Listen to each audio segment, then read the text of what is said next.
मैं हूँ सर मेहरबान सर, गुड मॉर्निंग। बहुत-बहुत स्वागत है आपका, धन्यवाद हमें समय देने के लिए। सबसे पहले बाज़ार पर ही एक बार ज़रा डायरेक्शन लिया जाए आपसे। कैसे देख रहे हैं सर बाज़ार? इतनी अच्छी खबरों पर भी चल नहीं रहा है। हर बार खबर आती है, थोड़ा-सा बढ़ता है फिर गिर जाता है, थोड़ा-सा बढ़ता है गिर जाता है। क्यों?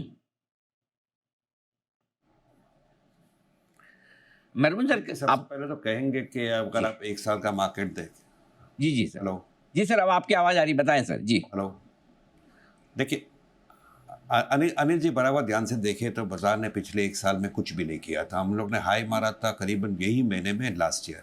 उसके बाद हम लोग रेंज बाउंड मूव हो रहे, थोड़ा-सा 2 बार झटका लगा, बाज़ार में पब्लिक डर गई, वापस 20,000 का बात हुआ था। लेकिन अल्टीमेटली और मैं और आप ये डिस्कस करते आ रहे पिछले 3-4 महीने से कि 10% अपसाइड और 10% डाउनसाइड ये मार्केट ये मूव में रहने वाला है और पैसे बनाने हैं तो ब्रॉडर मार्केट में बनेंगे और ये मेरा व्यू आज भी ये है। लेकिन पिछले थोड़े दिनों में जो हम लोग ने देखा है कि मार्केट ब्रेथ थोड़ा इम्प्रूव हो रहा है। आई थिंक भले निफ्टी में ज़्यादा आपको दिखे नहीं, भले पॉजिटिव अनाउंसमेंट्स आए, बट कहीं पर ऐसा लग रहा है कि मार्केट ऊपर जाना चाहता है। तो मैं फिर से कहूँगा कि आज के लेवल से अगर आप 8-10% भी पकड़ो तो आपको एक नया हाई देखने को मिल सकता है। ये मेरा पर्सनल व्यू है। मैं नहीं कहता हूँ आएगा, मैं कहता हूँ आ सकता है। ये मेरा थोड़ा ऑप्टिमिस्टिक थोड़ा-सा मैं बन रहा हूँ इसमें। और रही बात अनाउंसमेंट्स की, आप देख लीजिए फ़रवरी में बजट में इनकम टैक्स कट आया था। मैं सोच रहा था, आप सोच रहे थे, आम जनता सोच रही थी, अच्छे-अच्छे लोग सोच रहे थे, आप जिसको इंटरव्यू कर रहे थे सब लोग बोल रहे थे कि कंज़म्पशन बढ़ेगा।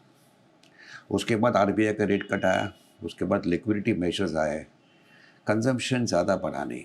और प्रॉब्लम मार्केट में वही था कि पब्लिक कहने लगी कि वैल्यूएशंस महँगे इसलिए महँगे क्योंकि कॉर्पोरेट अर्निंग्स इंप्रूव नहीं हो रहा था, कंजम्पशन पिकअप नहीं हो रही थी। 15 अगस्त को प्राइम मिनिस्टर मोदी जी ने जीएसटी कट्स मेजर अनाउंस कर दिए और ये मुझे लगता है कि एक बहुत बड़ा कॉकटेल कॉम्बिनेशन बना दिया है। Personal tax cut, interest rate cut, liquidity measures improve और अभी जीएसटी कट। और मेरा मानना है कि कहीं पर आगे चलकर शायद हम लोग अक्टूबर से दिसंबर क्वार्टर में देखें, क्योंकि इम्प्लीमेंटेशन 22 तारीख से होने वाला है। अक्टूबर से दिसंबर में देखें तो शायद अनिल सिंघवी जी टेलीविज़न पर आकर कहेंगे कि फेस्टिवल सेल्स अच्छे हैं। आप कहेंगे तो इम्पैक्ट अच्छा पड़ता है। दूसरे मीडिया वाले भी कहेंगे, प्रिंट मीडिया लिखेगी फेस्टिवल सेल्स, ज़ूम, ये वो। अगर ये होता है और आपके जो दिग्गज स्टॉक्स है जिसने मार्केट में अभी तक कुछ नहीं किया, जैसे कि स्टेट बैंक है, बजाज फाइनेंस है, रिलायंस इंडस्ट्रीज़ है, टीसीएस है, इन्फोसिस है, ये कहीं पर 5, 7, 8% भी ऊपर जाते हैं ना, तो एक न्यू हाई डिस्टिंक्टली पॉसिबल है। So I am big optimistic, I am saying that this is distinctly possible. लेकिन फिर से वही बात दोहरा रहा हूँ, 10% अपसाइड, 10% डाउनसाइड। अगर आपको वो पैसे कमाना है, you will have to be very choosy, very selective and allow me to state, अगर आपको 10% से ज़्यादा अप्रिसिएशन चाहिए एक बाजार में, तो most of the appreciation will be given by the broader market, जहाँ पे आपको काफ़ी सिलेक्टिव बनना पड़ेगा, क्योंकि आज की तारीख में भी काफ़ी सारे स्टॉक्स 50, 60, 70 के पीई में है, जहाँ ज़्यादा पैसा बनने वाला नहीं है। So while stating that a new high is possible, I am saying that money making honestly is not going to be very easy. But ये जो combination है अभी GST कट अनाउंस होने के बाद could be very potent for the Indian market, very positive for the Indian market. बिल्कुल GST cut बढ़ाई और सर मैं पक्का, मुझे भी भरोसा है कि जैसा आपने कहा है कि फेस्टिव सीजन के वक्त फिर बाद में मैं आके कहूँगा भी कि ये बड़ा एक्शन होने वाला है, होगा भी। और आपकी राय से मैं काफ़ी सहमत भी रखता हूँ कि अगले 7, 8, 9, 10 महीने शायद कोई बड़ी बात नहीं कि इन सब का इम्पैक्ट देखते हुए बाजार बहुत अच्छी तेजी में आ भी जाए। दूसरा जो इस वक्त का एक तो जीएसटी का आपने कारण बताया है, दूसरा जो एक जिस वजह से बाजार शायद थोड़े दबे हुए हैं, वो है एफआईज की बिकवाली। अभी भी आप देखें एफआईज की इंडेक्स फ्यूचर्स में लॉन्ग पोजीशन लोएस्ट लेवल पर है, शॉर्ट हाईएस्ट लेवल पे है।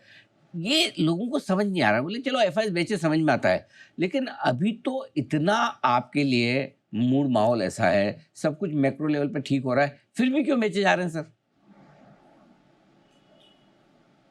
देखिए, अगर आप present state of the stock market देखें तो डेफिनेटली ओवरसोल्ड मार्केट है। एफआई का एक्सपोजर लोएस्ट है पिछले काफ़ी सालों में।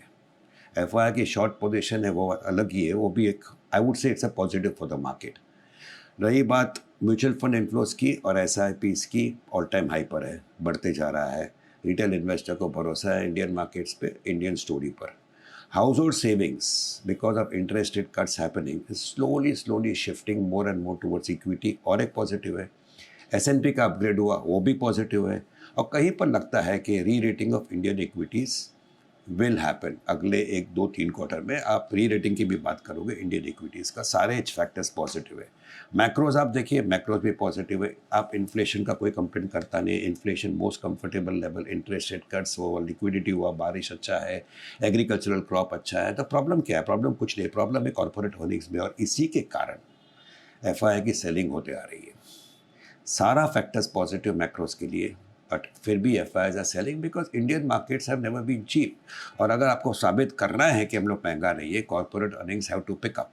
और ये हम लोग 2-3 क्वार्टर से बात करते आ रहे हैं, अनिल जी, आप और हम, लेकिन ये देखने को अभी तक मिला नहीं, which is a little bit of a disappointment. उम्मीद है कि जीएसटी कट के बाद, कंजम्पशन पिकअप होने के बाद शायद कॉर्पोरेट अर्निंग्स पे भी रिफ्लेक्ट होगा, और अगर वो रिफ्लेक्ट होगा, खास करके थोड़े से मार्जिन पे भी रिफ्लेक्ट होगा, अगर वो होगा तो कहीं पर you'll be able to justify valuations. At that point of time, possibly FII selling will halt and slowly pick up, because कहना कि FIIs are selling ये है वो है, उससे ज़्यादा we have to accept the fact कि कहीं पर जो ग्रोथ हो रही थी कॉर्पोरेट अर्निंग्स के सिंगल डिजिट में, that cannot justify the overall valuations of the Indian market. तो थोड़े से स्टॉक्स है जो अट्रैक्टिव लगते हैं, लेकिन बाकी के सारा मार्केट महंगा लग रहा था, और इसी के कारण एफआई सेलिंग हो रही थी। लेकिन एफआई का एक्सपोजर आज इंडियन इक्विटीज़ में लोएस्ट लेवल पर है पिछले कई सालों में।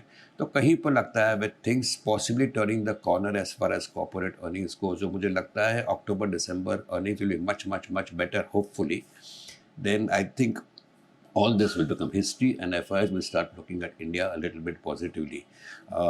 Don't forget, rupee also is under pressure because of interest rate cut happening as well as the tariffs issue of Donald Trump. So uske karan bhi I think FIs are not going to look at India too positively at the moment. But US dollar index भी अगर pressure में आता है तो for all you know it will be good for the emerging markets, and somewhere FI की selling जो है वो थमती हुई दिखेगी आपको। तो एफआईएस की बिकवाली भी रुकेगी, बस एक वक्त की बात है। ऐसे में सर पैसे कहाँ लगाएं? क्योंकि एक तरफ जो हमारी कंजम्पशन स्टोरी, हमारे इकोनॉमी को जो बेनिफिट मिल रहे हैं वो सेक्टर है, थोड़े महंगे हो गए हम। दूसरी ओर वो सेक्टर हैं जो ग्लोबल ट्रेड से जुड़े हुए हैं, जहाँ टेरिफ का डर है, वो है सस्ते। तो क्या रिस्क लेकर वहाँ पैसा लगाना है, या नहीं शांति से अपने सेक्टर पे भी भरोसा करें? आपको क्या पसंद है? देखिए, पहले तो कहूँगा कि जो सेक्टर्स बैडली अफेक्टेड है डोनाल्ड ट्रम्प के टेरिफ के कारण, उसमें टेक्सटाइल्स आता है, उसमें लेदर आता है, फुटवेयर आता है, ये अभी सब लोग ये सब डिस्कस कर चुके हैं। तो एक्सपोर्ट ओरिएंटेड सेक्टर्स और एक्सपोर्ट ओरिएंटेड स्टॉक से ये कहना कि I will stay away from them, I think it's common sense. But हमें अंडरस्टैंड करना चाहिए मार्केट हमारा भगवान है, और ये सारे सेक्टर्स के स्टॉक्स 5-10-15% ऊपर से नीचे आ चुके हैं टेरिफ्स के इशू के बाद। रही बात डोनाल्ड ट्रम्प की, आई थिंक ये जो 25% से 50% का टेरिफ किया, ये मार्केट ने कहीं पर अपने स्ट्राइड में ले लिया है। और मैं भी कहूँगा कि India ultimately is a domestic led economy, और जो प्रॉब्लम है वो करीबन 25-30-40 स्टॉक्स पे होगा, जो 3-4-5 सेक्टर में वो स्टॉक से दूर रहना चाहिए। तो व्हाट टू अवॉइड बहुत सिंपल है। What to buy, I think मैं कहूँगा कि डोमेस्टिक लेड इकोनॉमी के जो स्टॉक्स, डोमेस्टिक लेड स्टॉक्स है, that should be bought into। जैसे मैं कहूँगा ऑटो है, according to me auto looks very attractive specially after the GST cuts. Travel है, होटल्स है, एविएशन है, एफएमसीजी के स्टॉक चल गए थे थोड़े, पिछले 2 दिन में करेक्ट हुए। हमें अंडरस्टैंड करना चाहिए इन्फ्लेशन कंट्रोल में आता है, एफएमसीजी कंपनीज़ के मार्जिन भी इम्प्रूव होंगे। जीएसटी कट की इम्पैक्ट अलग है, वो भी है, लेकिन मार्जिन भी इम्प्रूव होंगे। सो ये सारे सेक्टर्स हैं जहाँ पर मुझे लगता है one can go and buy. रही बात रेलवेज़ की, आई थिंक रेलवेज़ के स्टॉक्स करीबन आधे हो गए हैं ऊपर के लेवल से। रेलवेज़ में एक्टिविटी आज भी अच्छी है, तो मैं कहूँगा railway stocks are providing a fresh opportunity. And defence, जो इससे दुनिया का हालत है, जो इससे I think people are continuing to hate each other, जो इससे एग्रेशन हो रहा है, I think it's unfortunate, very sad. But इसमें I think India is preparing itself, and defence का जो बजट है I think that will keep going up and defense companies will do well। तो थोड़ा सा कलेक्शन अगर डिफेंस स्टॉक्स में होता है, I think defence also will be a good play.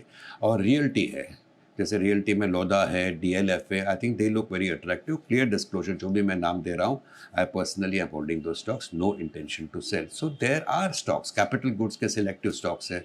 So there are enough stocks and enough sectors with one can look and buy into.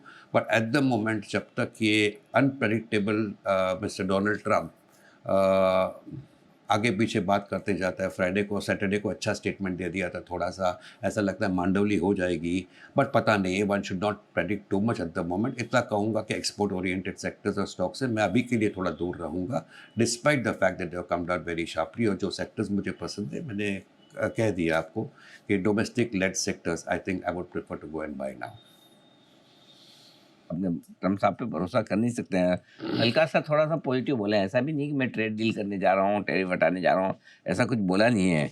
बस मैं तो बोल सोचता हूँ कि अब अगला स्टेटमेंट ही ना आए, जहाँ चल रहा है वहीं चलने दे, कम से कम थोड़े दिन तो इसको एंजॉय करें, जो उनका आखिरी स्टेटमेंट है.